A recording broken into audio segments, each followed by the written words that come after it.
কোরআনে আছে জাহান্নামে ফেলবার পরে আল্লাহর কাছে ভীষণ আযাবে আগুনে আল্লাহর কাছে তিনটা জিনিস চাইবে। জাহান্নামী বলবে, আল্লাহ এত কষ্ট না দিয়ে আমারে মৃত্যু দিয়ে দেন। আল্লাহর কসম, কোরআনে আল্লাহ বলেন, আল্লাহ বলবে, না রে বান্দা, লা ইউকদা আলাইহিম ফায়ামুতু, জাহান্নামে কোনো মৃত্যু নাই। নাফরমান জাহান্নামী তখন বলবে, আল্লাহ তাইলে আমারে একটু তাখফিফ, একটু আযাব হালকা করে দেন, আমারে মাসে একটা দিন কদ্দুর বিরতি দেন, 24 ঘন্টার মধ্যে আমারে 10টা মিনিট হইল কদ্দুর আলগাত রাখেন, আমি আর পারছি না মাওলা। আল্লাহ তাআলা বলেন, ওয়ালা ইউখাফফাফু মিন আযাবিহা, না রে নাফরমান, 1 সেকেন্ডের জন্য জাহান্নামের আযাব কমানো হবে না। 3 নাম্বার, নাফরমান বলবে, আল্লাহ তাইলে আমারে দুনিয়ায় একটু ফেরত যাইতে দেন, আমি নেক আমল করব এবার গেলে।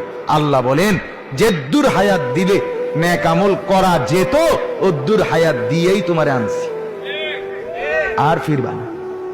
কাল্লা, না না, দুনিয়ায় ফেরত যাওয়া যাবে না, তাইলে মরতেও পারবে না, আযাবও হালকা হবে না, দুনিয়াতেও ফেরত যাইতে পারবে না। তো কি করবে?